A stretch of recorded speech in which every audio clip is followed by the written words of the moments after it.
Prime Minister Narendra Modi on Tuesday inaugurated a semiconductor plant of Kaynes Technology in Sanand, Gujarat, marking the commencement of production at the facility and highlighting India's efforts to strengthen its domestic chip ecosystem. The 3,300 crore rupees facility is a major step towards strengthening India's position in the global semiconductor supply chain. Kaynes Technology is an Indian electronics manufacturing company. The inauguration of the Kaynes Semicon facility strengthens India's push towards self-reliance. It marks a landmark step in building a robust semiconductor ecosystem, PM Modi said in a post on X. This also aligns with the centre's Make in India vision.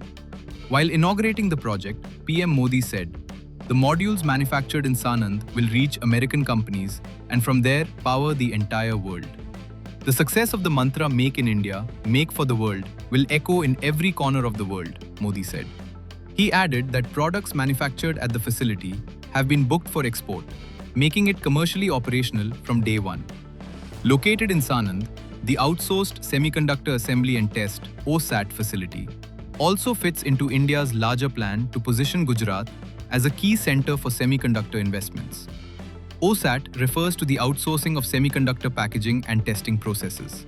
The chips processed here are expected to be used across sectors such as automobiles, consumer electronics, and telecom. Equipped with capabilities such as wire bond and substrate packaging, the facility is now set to play a role in assembling and preparing semiconductor chips for commercial use, marking a significant step in India's efforts to build a domestic chip ecosystem. OSAT providers play a vital role in the semiconductor supply chain, offering scalability, flexibility, and cost efficiency. The facility is expected to produce 60 lakh chips per day, according to estimates. The launch of the Kaynes Semicon plant follows the inauguration of a semiconductor facility by Micron Technology earlier this year. The new project is expected to further support local economic development in the region. Prime Minister Modi inaugurated Micron's assembly, test, and packaging facility on February 28th, making it the first American semiconductor company to manufacture in India.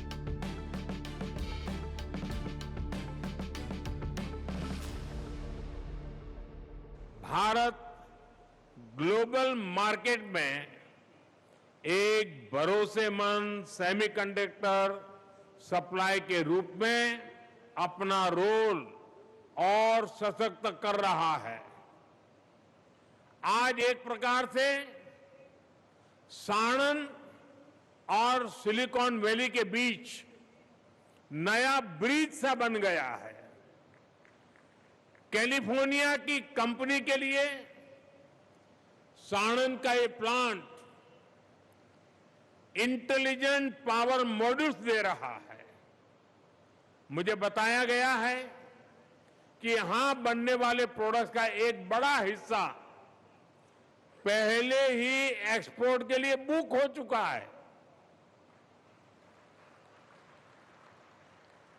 Sanand में बनने वाले modules America की कंपनियों तक पहुंचेंगे और वहां से पूरी दुनिया को पावर देंगे। Make in India, make for the world के मंत्र की सफलता की गूंज दुनिया के कोने कोने में पहुंचेगी। साथियों, यहां बनने वाले इंटेलिजेंट पावर मॉड्यूल से भारत और विश्व के इलेक्ट्रिक व्हीकल इकोसिस्टम को, हेवी इंडस्ट्री को बहुत बल मिलेगा। यही ग्लोबल पार्टनरशिप ही दुनिया के बेहतर भविष्य की मजबूत नींव है। साथियों, 21वीं सदी का ये दशक आरंभ से दुनिया के लिए अनेक चुनौतियां लेकर आया है। संकट पैंडेमिक का रहा है, कॉन्फ्लिक्ट का रहा है। इसमें भी सबसे बड़ी भुक्तभोगी ग्लोबल सप्लाई चेन रही है। चाहे चिप्स हो, रेयर अर्थ मिनरल्स हो, एनर्जी हो, एक कॉन्फ्लिक्ट की वजह से बहुत प्रभावित हुए हैं। ये मानवता के तेज विकास से जुड़ी चीजें हैं। इनकी सप्लाई चेन में, इनके फ्लो में ब्रेक लगने से पूरी ह्यूमैनिटी का विकास प्रभावित होता है। इसलिए भारत जैसे डेमोक्रेटिक देश का इस दिशा में आगे बढ़ना पूरे विश्व के विकास के लिए बहुत अहम है।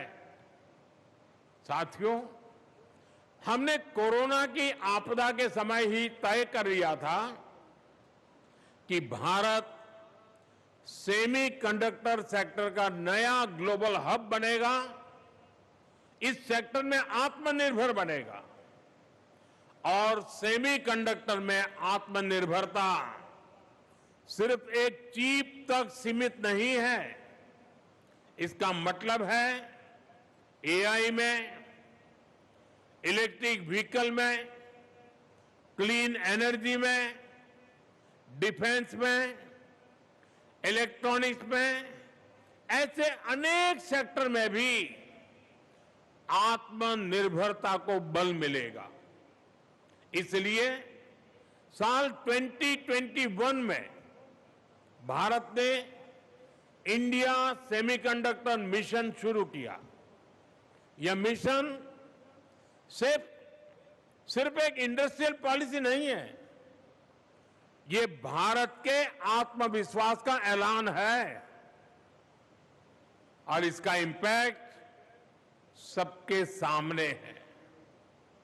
इस मिशन के तहत देश के 6 राज्यों में 1,60,000 करोड़ रुपए के 10 प्रोजेक्ट पर काम हो रहा है। केन्स और माइक्रोन के प्रोजेक्ट भी इसी का हिस्सा है। सेमीकंडक्टर चिप डिजाइन और मैन्युफैक्चरिंग में आत्मनिर्भरता के लिए ध्रुव 64 जैसा आधुनिक माइक्रो प्रोसेसर विकसित किया है। इससे 5G infrastructure, automotive electronics, industrial automation, ऐसे अनेक सेक्टर्स के लिए हमें एक अपना सुरक्षित प्रोसेसर प्लेटफॉर्म मिला है। साथियों, सेमीकंडक्टर मिशन की अब तक की सफलता के बाद अब भारत ने इसके अगले फेज की तरफ कदम बढ़ाया है। इसी सोच के साथ इस वर्ष के बजट में इंडिया सेमीकंडक्टर मिशन 2.0 की घोषणा की गई है। इस फेज का फोकस भारत में सेमीकंडक्टर इक्विपमेंट और मटेरियल्स के प्रोडक्शन पर है। अब हमारा प्रयास एक फुल स्टैक भारतीय सेमीकंडक्टर इकोसिस्टम तैयार करने का है, ताकि हम डोमेस्टिक और ग्लोबल सप्लाई चेन में बड़ी पार्टनरशिप कर सके। साथियों, भारत आज industry led research and training centres को प्रोत्साहित कर रहा है, ताकि टेक्नोलॉजी डेवलपमेंट भी हो और एक फ्यूचर रेडी स्किल्ड वर्कफोर्स भी तैयार हो। बहुत जल्द ही देश में 85,000 से अधिक डिजाइन प्रोफेशनल्स तैयार करने के लिए लक्ष्य को प्राप्त कर लिया जाएगा। साथ ही पूरे इकोसिस्टम की जरूरतों को देखते हुए प्रोफेशनल्स की ट्रेनिंग की भी व्यवस्था की जा रही है। सेमीकंडक्टर डिजाइन को बढ़ावा देने के लिए चिप्स टू स्टार्टअप भी कार्यक्रम चल रहा है। आज देश की करीब 400 यूनिवर्सिटीज और स्टार्टअप्स को आधुनिक डिजाइन टूल तक एक्सेस दी गई है। इससे 55 से अधिक चिप्स का डिजाइन और निर्माण किया जा चुका है। साथियों, इंडस्ट्री एस्टिमेट्स के अनुसार आज भारत का सेमीकंडक्टर मार्केट करीब $50 बिलियन यानी करीब करीब 4.5 लाख करोड़ रुपए का है। ये इस दशक के अंत तक $100 बिलियन यानी 9 लाख करोड़ रुपए को पार कर सकता है।